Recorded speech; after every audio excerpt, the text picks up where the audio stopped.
everyone, my name is Sejal Patel from SDSIT Indore. Today we will learn about data structures, and in data structures we will cover linked list. So what is data structures?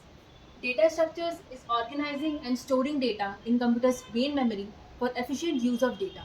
Basically we organize this data, we store this data so that we can access this data whenever we are in need. In data structures, we organize data and store data in sequential form. Data structure is of two types: linear data structures and non-linear data structures. Linear data structures has array, linked list, stack, and queue, while non-linear data structures has trees and graphs. So, in linear data structures, we will learn about linked list. Every element in linked list is a node. A node basically contains two parts. One is data part and the other one is pointer part. This data contains the data of the node, और ये जो pointer है ये contain करेगा address to the next node. For example हमने यहाँ पे एक और node लिया है to make a linked list.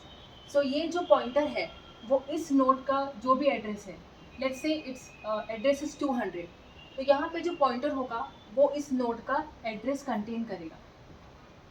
इसलिए इसको लिंक लिस्ट बोलते हैं क्योंकि इसमें सारे नोड एक दूसरे से लिंक होते जाते हैं, कनेक्ट होते जाते हैं through pointers.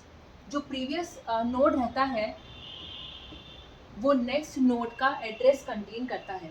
This is what a link list is. The advantages of link list. The first advantage of link list is insertion and deletion is efficient.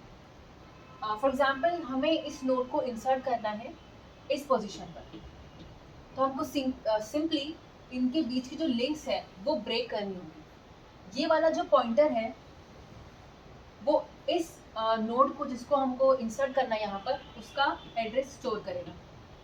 तो ये लिंक ऐसे हो जाएगी. और ये वाला जो पॉइंटर है इसका जो पॉइंटर है वो इसका एड्रेस स्टोर करेगा. तो हमने इन तीनों के बीच में एक लिंक सेट कर दी है by simply exchanging or replacing the pointers. This is the advantage of a linked list. The second advantage is dynamic memory allocation.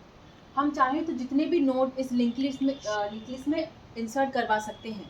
इसमें साइज फिक्स नहीं होता है. एज पर आर नीड्स हम नोड्स इंसर्ट भी कर सकते हैं और डिलीट भी कर सकते हैं. हम इस लिंक लिस्ट में डिलीशन भी आसानी से कर सकते हैं. फॉर एग्जाम्पल अगर हमें इस नोड को डिलीट करना है तो हमें सिंपली इनके बीच में जो लिंक है उसको तोड़ना होगा.